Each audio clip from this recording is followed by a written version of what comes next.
नमस्कार दोस्तों, आपका एक बार फिर से स्वागत है। हम लोग पढ़ रहे थे ट्वेल्थ क्लास का chapter number 5, molecular basis of inheritance, और उसका ये दूसरा पार्ट है। और हम लोग पढ़ लिए थे जो कि है बेसिक इंट्रोडक्शन पढ़ लिए थे कि डीएनए क्या होता है, आरएनए क्या होता है। अब उसके कुछ इंपॉर्टेंट फीचर्स को हम देखते हैं कि क्या इंपॉर्टेंट फीचर्स पाए जाते हैं पॉलीपेप्टाइड चेन यानी कि डीएनए में। हम लोग यहाँ पे डीएनए की बात करेंगे। तो डीएनए, फीचर्स ऑफ डीएनए हम लोग देखेंगे। डीएनए का क्या क्या इंपॉर्टेंट फीचर है, तो सबसे पहला फीचर हमने पढ़ लिया है कि डीएनए है डबल हेलिक्स मॉडल। इसमें दो स्ट्रैंड पाए जाते हैं। डबल हेलिक्स मॉडल इस तरह का है। इसको किसने बताया था? वॉटसन और क्रिक ने बताया था। वॉटसन और क्रिक, वॉटसन और क्रिक ने इसे बताया था कि डीएनए डबल हेलिक्स होता है, यानी इसमें दो थ्रेड्स पाए जाते हैं। ठीक। अब ये पॉलीपेप्टाइड यानी कि पॉलीन्यूक्लियोटाइड, पॉलीपेप्टाइड सॉरी बोल दिया मैंने, पॉलीन्यूक्लियोटाइड, पॉलीन्यूक्लियोटाइड से।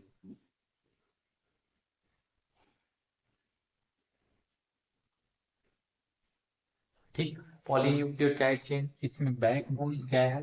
बैकबोन हमारा होता है, बैकबोन हमारा बनता है किससे? शुगर से। और क्या होता है उसमें? फॉस्फेट। शुगर और फॉस्फेट मिलके ये पॉलीन्यूक्लियोटाइड यानी डीएनए का जो बैकबोन बनाते हैं। और हमने पढ़ा था तीसरा पार्ट जो है, तीसरा चीज जो इसमें पाया जाता है वह है नाइट्रोजनस बेसिस। तो nitrogenous bases are project inner side. Inner side में क्या होते हैं? Nitrogenous base.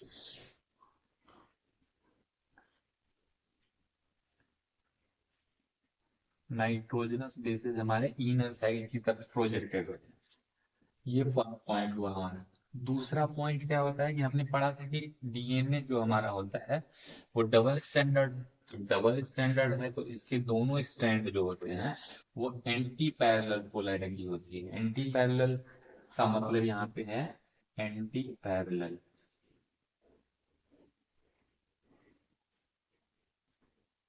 Anti parallel polarity पाई जाती है। ठीक। तो इसमें एक स्ट्रैंड अगर 5' to 3' है तो दूसरा वाला थ्रेड क्या होगा? इसका जस्ट अपोजिट 3' to 5' होगा। कहने का मतलब ये है कि अगर एक साइड में, एक थ्रेड में हमारा अगर फॉस्फेट ग्रुप इधर है 5' की तरफ, तो दूसरा इसका फॉस्फेट ग्रुप अपोजिट साइड में होगा इस 5' की तरफ। ठीक। इसी तरह यहाँ पे हमारा एक हाइड्रोक्सिल ग्रुप इधर है तो दूसरा वाला हाइड्रोक्सिल ग्रुप इधर होगा। ठीक। तो एंटी पैरेलल पोलैरिटी का मतलब यही हुआ। थर्ड पॉइंट जो हमारा है, मोस्ट इंपॉर्टेंट पॉइंट, कि हमने पढ़ा है नाइट्रोजनस बेसिस जो है इनर साइड प्रोजेक्टेड है। तो इनर साइड का मतलब यहाँ पे है नाइट्रोजनस बेसिस हमारा adenine, guanine, cytosine and thymine. ठीक। तो यहाँ पे जो है इंपॉर्टेंट पॉइंट कि साइटोसिन और गुआनिन के बीच में ट्रिपल बॉन्ड बनता है, और जो हमारा थाइमिन और एडेनिन के बीच में डबल बॉन्ड पाए जाते हैं। तो दूसरा पॉइंट ये हो गया। सॉरी, तीसरा पॉइंट। चौथा पॉइंट हमारा क्या है कि ये राइट हैंडेड फैशन में इंक्वायर्ड होता है। राइट हैंडेड फैशन मतलब क्लॉकवाइज, कोई चीज क्लॉकवाइज है, यानी कि ये जो हमारा क्या है, इस तरह का अरेंजमेंट होगा डीएनए का। ठीक है। तीसरा पॉइंट इसमें जो आता है चौथा पॉइंट में, कि इसका जो पिच है, पिच का मतलब एक कॉइलिंग का डिस्टेंस, जो एक कॉइलिंग का डिस्टेंस है, इस जो एक कॉइलिंग होती है उसका लेंथ होगा 3.4 नैनोमीटर। 3.4 नैनोमीटर। एक कॉइल जब बनेगा तो उसकी डिस्टेंस कितनी हो जाएगी, उसकी लेंथ कितनी हो जाएगी? 3.4 नैनोमीटर। और 3.4 नैनोमीटर में नियर अबाउट रफली 10 बेस पेयर्स पाए, 10 बेस पेयर्स। यानी जब एक टर्न होगा डबल हेलिक्स का तो उसमें 10 पेयर पाए जाएंगे। ठीक। अब जो हमारा चौथा पॉइंट में हमने सीख लिया क्या, पिच जो है क्या है,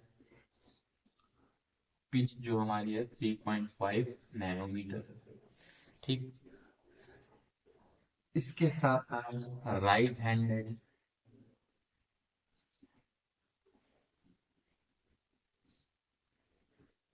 क्वाइलिंग होती है, राइट हैंडेड क्वाइल होता है। इसके साथ साथ पांचवा पॉइंट हमारा क्या आता है, ईच बेस पेयर के बीच में जो डिस्टेंस होगी वो कितनी हो जाएगी, 0.34 नैनोमीटर। डिस्टेंस बिटवीन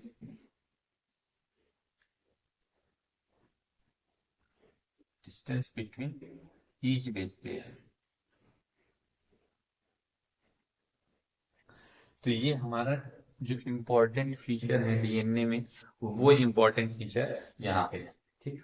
अब हम लोग ये तो समझ गए कि डीएनए का इम्पोर्टेंट फीचर क्या है। अब इम्पोर्टेंट चीज समझने की ये है कि डीएनए जो हमारा है उसकी साइज अगर देखी जाए तो बहुत ज्यादा बड़ी होती है, और उसको एक छोटे से एरिया में हम लोग कैसे पैक्ड रखते हैं, अभी हम लोग उसको देखते हैं।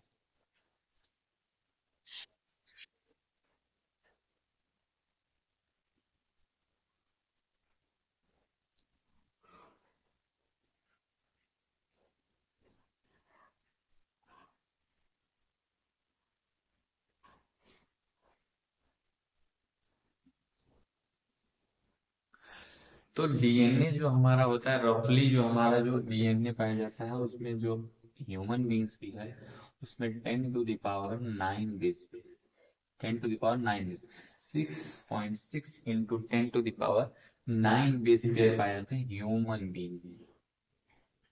ह्यूमन में यानी कि जो डिप्लॉयड कंटेंट होता है 46 क्रोमोसोम्स जब होंगे ह्यूमन बीइंग में, तो उसमें जो डीएनए हमारा पाया जाएगा उसकी लेंथ जो अगर निकाले हम लोग तो हमने पढ़ा है कि 6.6 इंटू 10⁹ 9, और ईच बेस पेयर का डिस्टेंस जो होता है 0.34 था, 34 नैनोमीटर। उस हिसाब से देखा जाए तो इसकी लेंथ 2.2 मीटर के आसपास आएगी, और 2.2 मीटर बहुत लॉन्ग डिस्टेंस हो गई, और इसको एक छोटे से न्यूक्लियस में हम लोग बाउंड करके रखना पॉसिबल कैसे होता है, वो हमको समझना है कि कैसे पॉसिबल बनाया था है हमारे बॉडीज को। तो इसको पॉसिबल बनाने के लिए हमको देखना होगा पैकेजिंग ऑफ डीएनए, कि डीएनए की पैकेजिंग कैसी।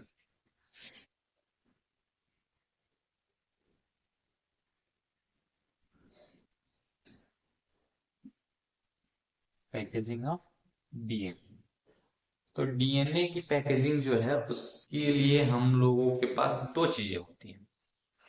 एक तो डीएनए, डीएनए क्या है हमने पढ़ रखा है, पॉलीन्यूक्लियोटाइड है, और न्यूक्लियोटाइड में क्या क्या हमारे होते हैं, हमारे पाए जाते हैं शुगर, उसके बाद फॉस्फेट, और क्या होता है इसमें, नाइट्रोजनस बेसेस। ठीक। ये तीन चीजें पाई जाती हैं, और डीएनए हमारा नेगेटिवली चार्ज होता है,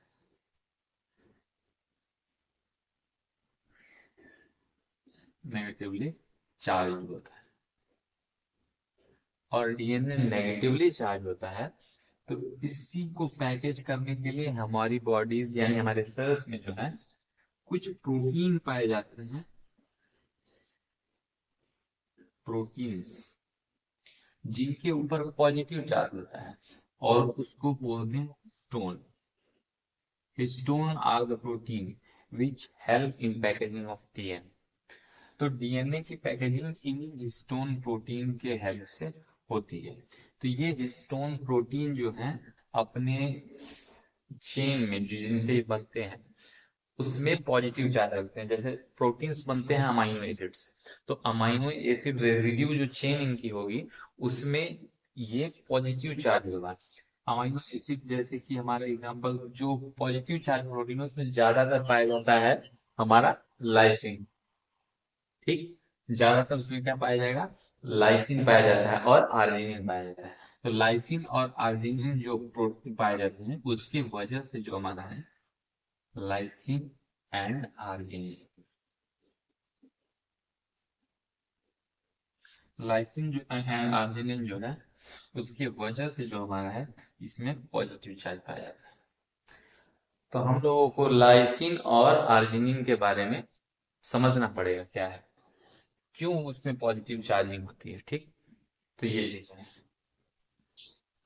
तो इसकी स्ट्रक्चर हम लोग देखते हैं क्या है। इसका स्ट्रक्चर यहाँ पे देख, इधर है या यहीं पे देख रहे हैं।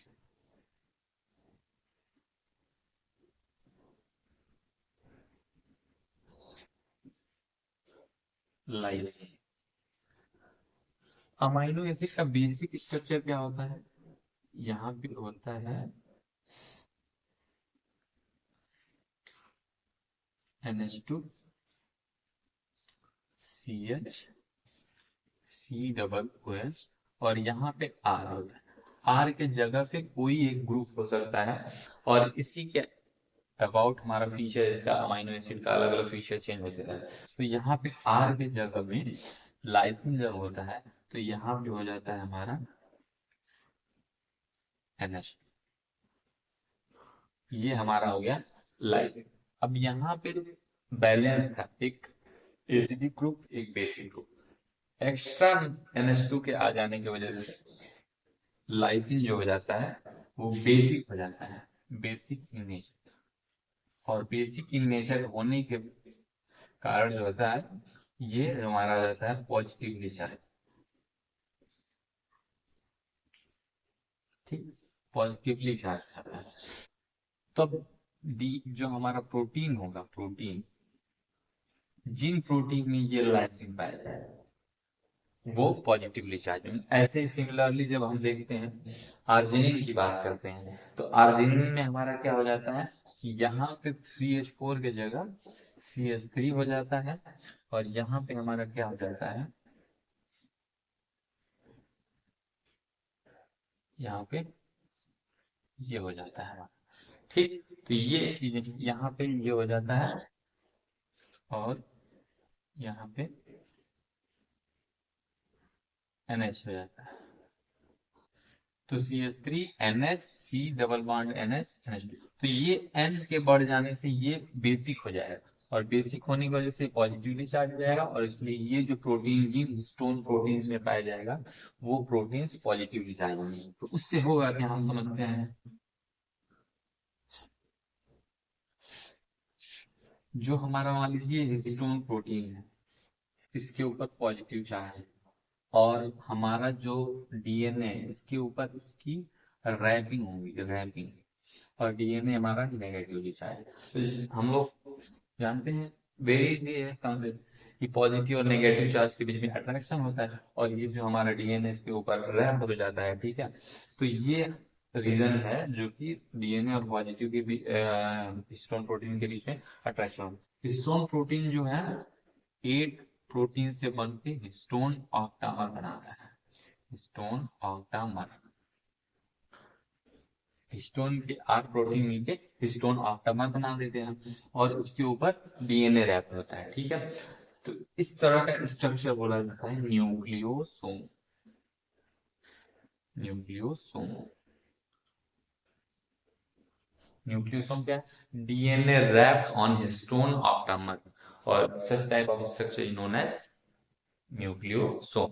तो न्यूक्लियोसोम जो हमारा है वो लगभग 200 बेस पेयर रखता है।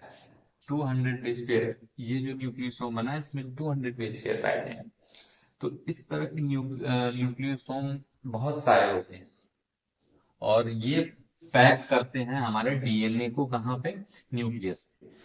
तो ये जो स्ट्रक्चर बनता है बहुत सारे न्यूक्लियोसोम की वजह से। मान लीजिए ये एक न्यूक्लियोसोम होगा, इस तरह के बहुत सारे न्यूक्लियोसोम होंगे, न्यूक्लियोसोम। और वो सारे न्यूक्लियोसोम एक दूसरे से अटैच होंगे और क्या बनाते हैं, क्रोमैटिन मटेरियल। क्रोमैटिन मटेरियल यानी कि जो ये हिस्टोन बने ऐसे ही और सारे हिस्टोन बनेंगे, तो सॉरी न्यूक्लियोसोम बनेंगे, और ये न्यूक्लियोसोम एक दूसरे से कनेक्टिंग हो जाएंगे और वो बनाएंगे क्रोमैटिन। तो जैसे मान लीजिए यहाँ पे हम छोटा स्ट्रक्चर बनाते हैं, सुनिए।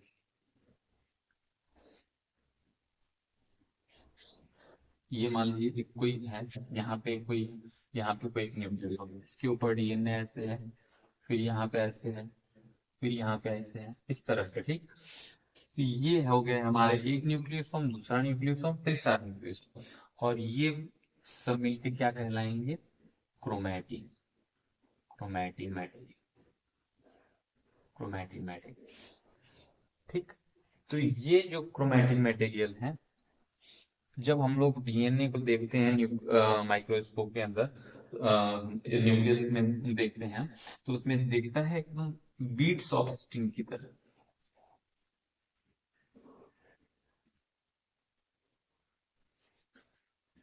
जैसे कि मोतियों की माला हो, और उसमें जो छोटे छोटे मोती हैं वो न्यूक्लियोसोम है, न्यूक्लियोसोम, और थ्रेड लाइक स्ट्रक्चर जो है वो डीएनए है, डीएनए है, ठीक। अब ये जो हमारा है क्रोमैटिन मटेरियल, तो क्रोमैटिन मटेरियल तो ठीक है, हो गया। बट हमने कंसेप्ट की बात की है क्रोमोसोम्स, कि क्रोमोसोम्स क्या होते हैं।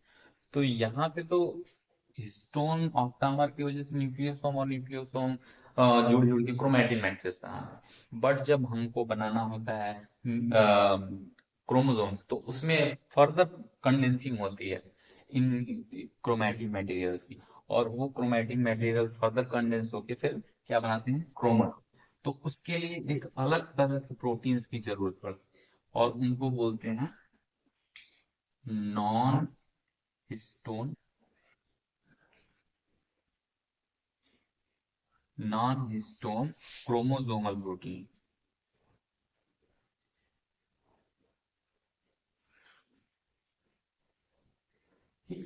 तो वो जो नॉन क्रोमोसोमल प्रोटीन है, नॉन हिस्टोन क्रोमोसोमल प्रोटीन, तो वो हिस्टोन की बात नहीं कर रहा है, वो क्रोमोसोम बनाने के समय जो कंडेंसिंग होगी, उस समय जो प्रोटीन पाए जाएंगे, उनको कहेंगे नॉन हिस्टोन क्रोमोसोमल प्रोटीन, ठीक। तो ये प्रोटीन से बनाया जाएगा क्या, क्रोमोसोम। और क्रोमोसोम कब हमको दिखाई देता है, कब इसकी कंडेंसिंग होती है, मेटाफेज में। सेल डिवीजन जब होता है उसमें एक मेटाफेज होता है, जो कि क्लास 11 में हमने पढ़ा हुआ है। तो मेटाफेज के समय में ये कंडेंसिंग होती है, और उसी समय जो ये कंडेंसिंग होगी, उसी में हमारे ये क्रोमोसोम दिखेंगे, और उसी समय ये non histone chromosomal protein use होंगे कंडेंसिंग के लिए। ओके। अब हम लोग बात करते हैं, दो तरह के क्रोमैटिन मटेरियल पाए जाएंगे। एक तो होता है यूक्रोमैटिन और दूसरा होता है हेट्रोक्रोमैटिन। तो उसके बारे में कर लेते हैं।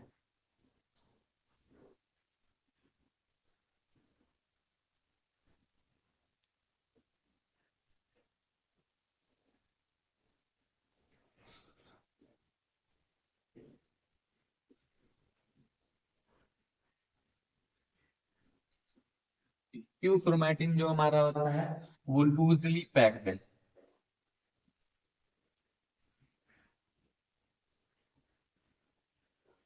लूजली पैक्ड क्या, जो हमारा अभी न्यूक्लियोसोम है क्रोमैटिन मटेरियल के अंदर, वो जब लूजली पैक्ड होते हैं तो यूक्रोमैटिन बनाते हैं, और जब स्टेनिंग करते हैं डीएनए की, तो वो लाइटली स्टेन्ड होते हैं, लाइटली स्टेन्ड। लाइटली स्टेन्ड का मतलब उनका कलर हल्का दिखेगा। और जब हेट्रोक्रोमैटिन की बात करते हैं,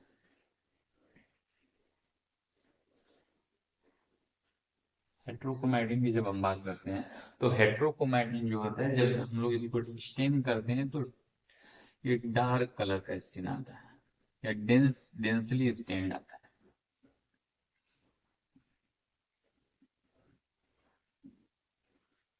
ठीक। और ये टाइटली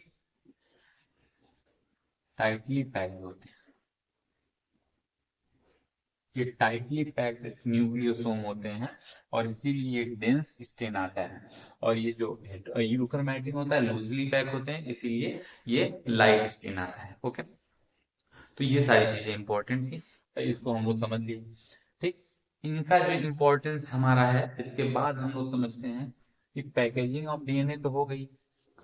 अब हम लोग ये पता करना है कि डीएनए कैसे पता चला कि जेनेटिक मटेरियल है।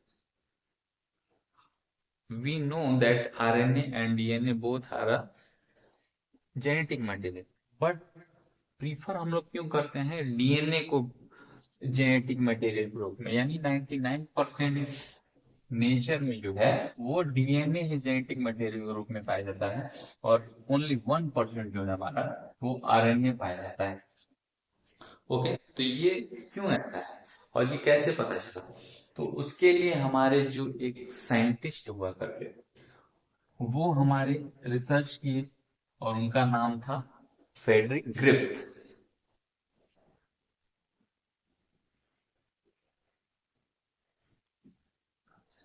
ग्रिफ्थ एक्सपेरिमेंट्स के नाम से भी जाना जाता है इनका एक्सपेरिमेंट। तो ये जो फ्रेडरिक ग्रिफ्थ थे, इन्होंने एक प्रिंसिपल दिया, ट्रांसफॉर्मिंग प्रिंसिपल।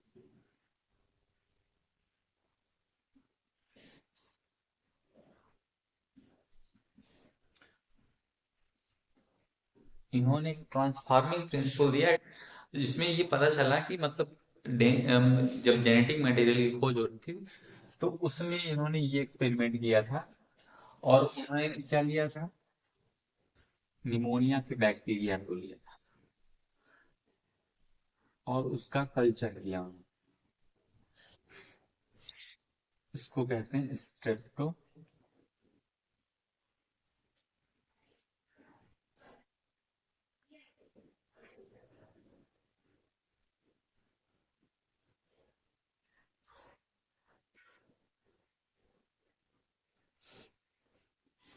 ठीक, स्ट्रेप्टोकोकस निमोनी। ठीक है, स्ट्रेप्टोकोकस जो हमारा निमोनी था, इस बैक्टीरिया को इन्होंने लिया और किस पे रिसर्च किया? रैट। इन्होंने स्ट्रेप्टोकोकस निमोनिया लिया, उसमें दो तरह के स्ट्रेप्टोकोकस निमोनिया नाम है, एक तो एस थे, एक आर। एस का मतलब है एक स्मूथ थे, स्मूथ, और एक रफ टाइप की स्ट्रेप्टोकोकस निमोनिया, रफ टाइप। क्यों एक स्मूथ थे, एक क्यों रफ थे? तो जो स्मूथ टाइप के स्ट्रेप्टोकोकस निमोनिया थे, वो उनके पास एक स्पेशल टाइप की प्रोटेक्टिव कवरिंग थी, जो कि कहलाती है म्यूकस कोट, और वो किसी पॉलीसेकेराइड की बनी होती थी। ये पॉलीसेकेराइड की जो म्यूकस कोट थी वो इनको स्मूथ बनाती थी, और बाकी जो रफ वाले जो बैक्टीरिया थे उनके पास कोई कवरिंग नहीं थी, इसलिए वो रफ थी। ओके, तो इन दो तरह के स्ट्रेप्टोकोकस निमोनिया बैक्टीरिया को इन्होंने लिया और एक एक्सपेरिमेंट किया। उन्होंने एक्सपेरिमेंट किया था, उसको देखते हैं हम। उन्होंने पहले लिया एस टाइप के बैक्टीरिया, एस टाइप के बैक्टीरिया को इंजेक्ट किया रैट में, माइस में। ठीक, इंजेक्टेड, इंजेक्ट किया, उन्होंने क्या पाया? माइस किल्ड, डाइड, चूहा तुरंत मर गया। फिर उन्होंने आर स्टेन के बैक्टीरिया को लिया, फिर वही सेम प्रोसेस, इंजेक्ट किया माइस के अंदर। उन्होंने क्या दिखा? यहाँ पे माइस लाइव, नहीं मरा, हुआ डेड नहीं हुआ। तीसरा एक्सपेरिमेंट उन्होंने क्या किया, इस वाले जो स्मूथ वाला बैक्टीरिया था इसको हीट किल किया, हीट किल, हीट किल किया किसको? एस वाले बैक्टीरिया, और फिर इंजेक्ट किया, इंजेक्ट,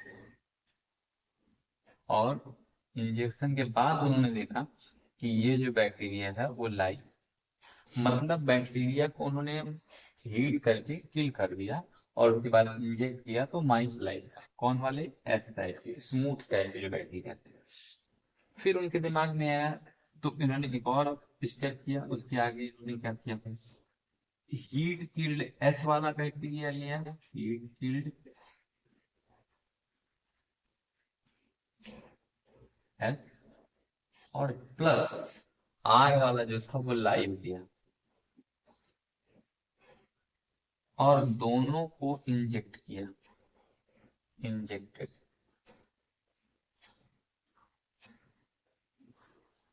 बट उन्होंने क्या देखा, माइस डाइड,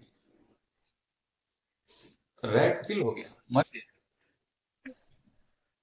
तो उन्होंने फिर ये प्रिंसिपल दिया कि कुछ ऐसी कोई चीज थी, कोई ऐसा ट्रांसफॉर्मिंग प्रिंसिपल था जो कि एस वाले बैक्टीरिया से आर वाले बैक्टीरिया में ट्रांसफर हो गया और वो उस आर वाले बैक्टीरिया को एस में कन्वर्ट कर दिया। वो आर वाले बैक्टीरिया को किसमें कन्वर्ट कर दिया? और एस वाले बैक्टीरिया में। और इसीलिए फिर वो एस वाला बैक्टीरिया तो वो क्या है कि वायरल होता ही है, वायरल था ही, वायरुलेंट था ही। तो ये जब आर वाला एस वाले में कन्वर्ट हो जाता है तो फिर वो किसको कर देता है, रैट को किल कर देता है। और इस जो जेनेटिक मटेरियल को ही उन्होंने क्या कहा, ट्रांसफॉर्मिंग प्रिंसिपल, ट्रांसफॉर्मिंग प्रिंसिपल का नाम या ट्रांसफॉर्मिंग फैक्टर का नाम दिया कि कोई ऐसा फैक्टर है जो कि एस वाले स्मूथ वाले बैक्टीरिया में है, जो कि हीट किल होने के बावजूद भी उसमें रह जाता है, किल नहीं होता है, वो आर वाले में ट्रांसफर हो जाता है और उस आर वाले में फिर से वो म्यूकस का कोट बनाने में हेल्प करता है और उस आर वाले को फिर एस वाले में कन्वर्ट कर देता है और फिर वो रैट को किल कर देता है। तो इसको इन्होंने इस जेनेटिक मटेरियल या जो भी चीज ट्रांसफर हुई थी उसको ट्रांसफॉर्मिंग प्रिंसिपल या ट्रांसफॉर्मिंग फैक्टर का नाम दिया। ठीक, अब इसी चीज को कंफर्म करने के लिए कि ये जेनेटिक मटेरियल या ये ट्रांसफॉर्मिंग प्रिंसिपल क्या है, उसको कंफर्म करने के लिए उन्होंने तीन साइंटिस्ट थे, ओसवाल्ड अबरी, कॉलिन मैकयार्ड एंड एम मैकॉर्टी। ये तीन साइंटिस्ट थे। इन्होंने फर्दर रिसर्च किया और उन्होंने ये जो हमारा एस वाला स्मूथ वाला था बैक्टीरिया,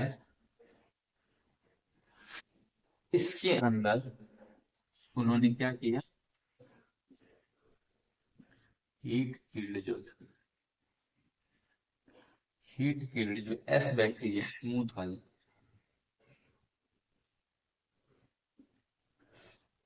इसके ऊपर तीन चार एंजाइम का इन्होंने अटैक किया, जैसे कि प्रोटीएजेस,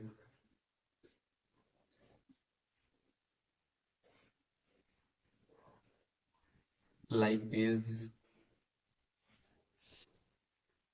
अमाइलेज। उसके बाद क्या है,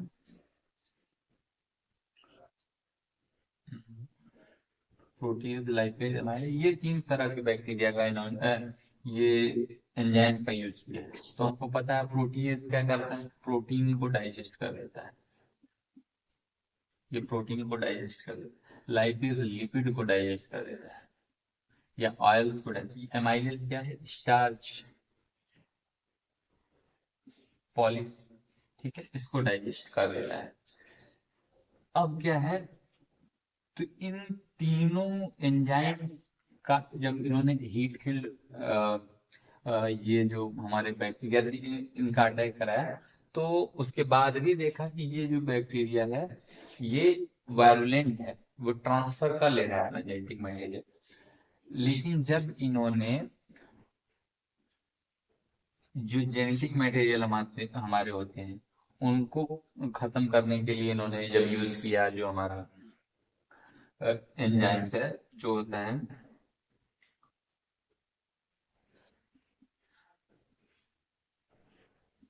आरएनएज, डीएनएज, ठीक।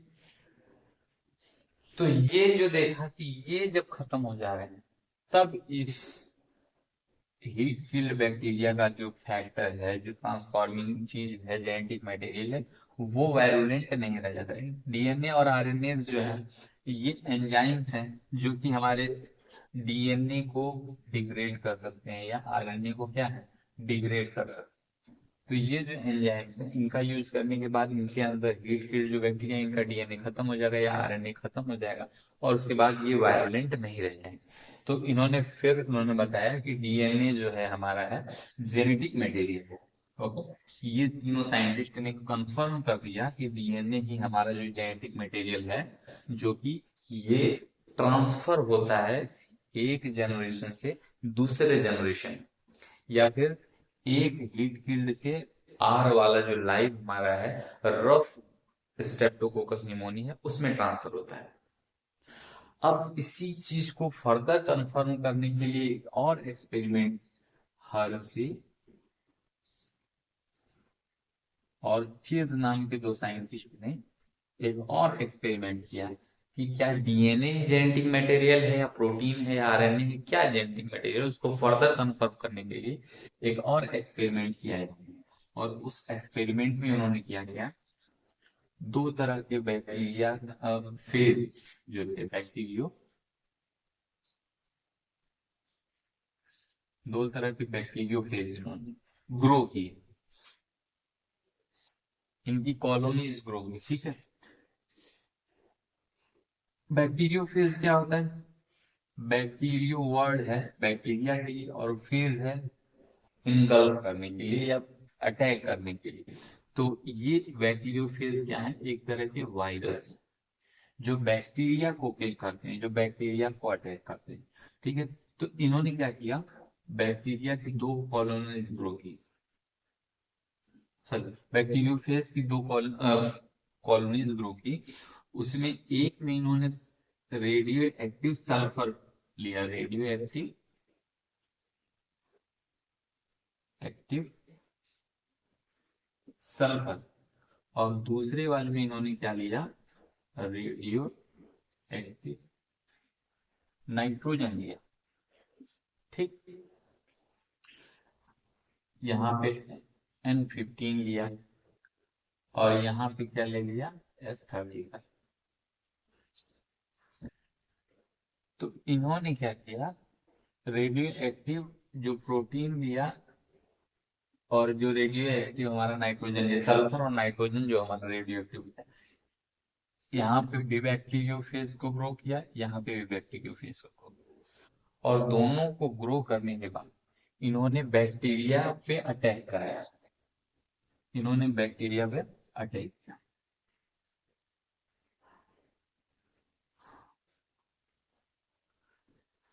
और जब इन्होंने बैक्टीरिया पे अटैक किया तो उन्होंने क्या देखा, इन्होंने देखा कि ये बैक्टीरियो फेज है, मान लीजिए, और इधर भी बैक्टीरियो फेज। चलिए एक एक स्टेप देखते हैं। फर्स्ट देखते हैं कि यहाँ पे जो बैक्टीरियो फेज सल्फर था, और इसमें ये डीएनए मॉलिक्यूल, ठीक।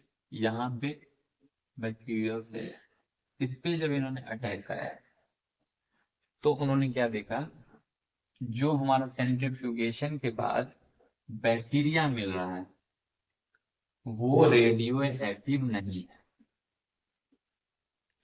एक्टिव नहीं है, बट जो बैक्टीरियो फेज मिल रहा है वो रेडियो एक्टिव है सेंट्रीफ्यूगेशन के बाद। और इस साइड इन्होंने क्या किया, दूसरा वाला जो था रेडियो एक्टिव नाइट्रोजन में रखा था उसको अटैक कराया। तो देखा यहाँ पे इन्होंने radio active bacteria,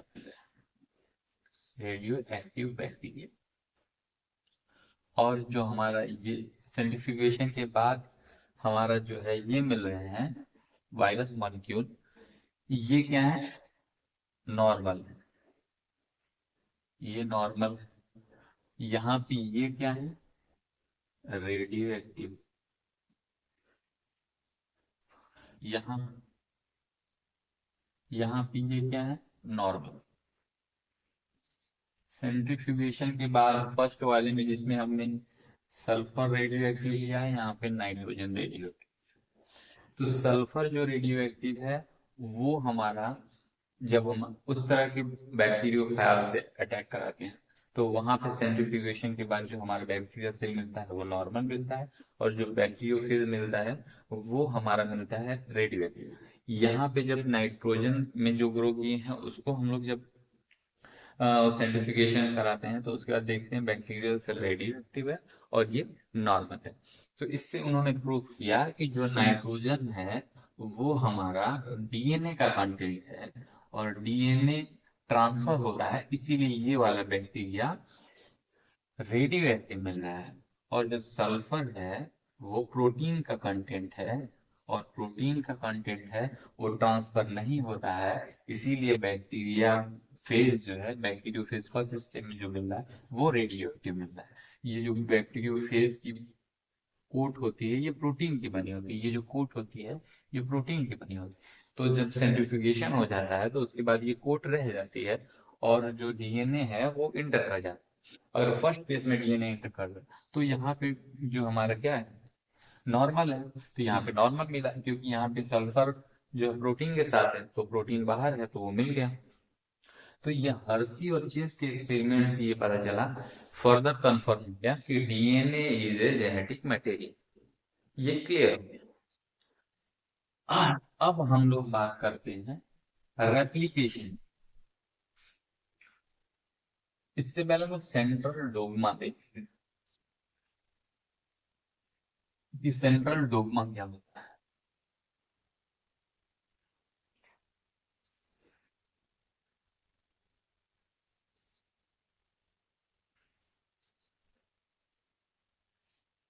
central dogma एक कंसेप्ट है जो ये बताता है कि जेनेटिक इंफॉर्मेशन का ट्रांसफर कैसे होता है। तो फर्स्ट जो हमारा है डीएनए होता है, डीएनए का हमारा होता है रेप्लिकेशन,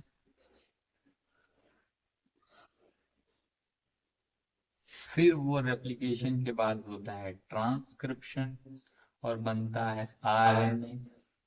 यहाँ पे ट्रांसक्रिप्शन,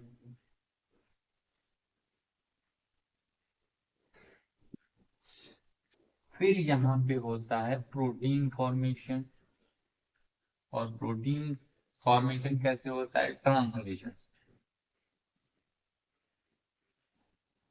प्रोटीन फॉर्मेशन होता है ट्रांसलेशन से, और आरएनए फॉर्मेशन होता है ट्रांसक्रिप्शन से, और रेप्लिकेशन से फर्दर डीएनए बनता है। तो हम लोग जो सेंट्रल डोग्मा का फर्स्ट पार्ट स्टार्ट करते हैं, डीएनए का रेप्लिकेशन क्या है और कैसे ये होता है, हाउ इट इज पॉसिबल। तो रेप्लिकेशन का सीधे मतलब है जेरोक्स कॉपी। रेप्लिकेशन,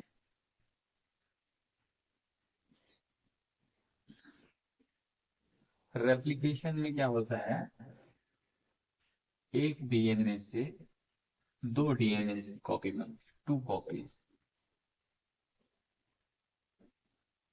ठीक, तो ये डीएनए की कॉपीज बन, डीएनए की कॉपीज बनने के लिए बहुत सारे कॉन्सेप्ट दिए गए। उसमें तीन तरह के कॉन्सेप्ट बहुत फेमस हैं। पहला है कंजर्वेटिव, दूसरा है सेमी कंजर्वेटिव, और तीसरा हमारा है डिस्पर्सिव।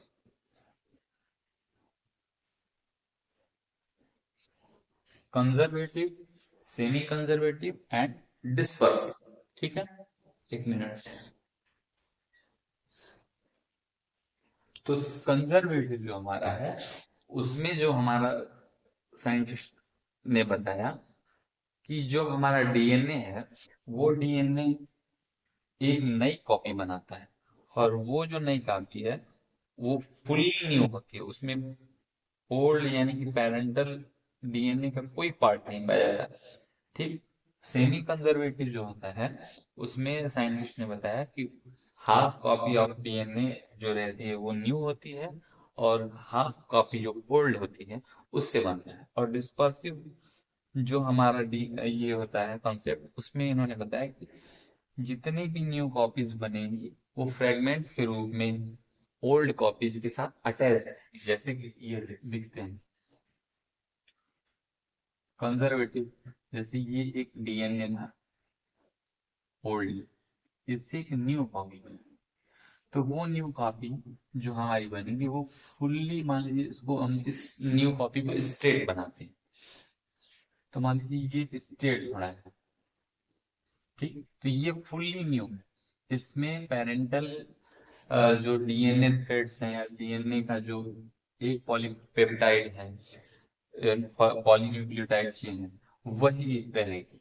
और यहाँ पे दोनों न्यू होंगे। ठीक है, इसमें क्या है, हाफ ऑफ, जैसे ये न्यू है तो ये ओल्ड वाले, एक पार्ट ओल्ड वाले का रहेगा और एक वाला न्यू वाला रहेगा।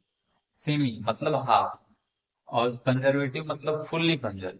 यहाँ पे जो है ओल्ड डीएनए और यहाँ पे न्यू डीएनए, इसमें कोई पार्ट नहीं। इसमें हाफ जो है ओल्ड है और हाफ जो हमारे हैं न्यू है। और डिस्पर्सिव का मतलब है कि यहाँ पे देखते हैं, डिस्पर्सिव का मतलब मान लीजिए ये ओल्ड डीएनए है, अब यहाँ पे जो नया डीएनए बनेगा वो थोड़ा सा इस तरह का होगा। ठीक, थोड़ा ओल्ड थोड़ा न्यू, थोड़ा ओल्ड थोड़ा न्यू, बीच बीच में होगा।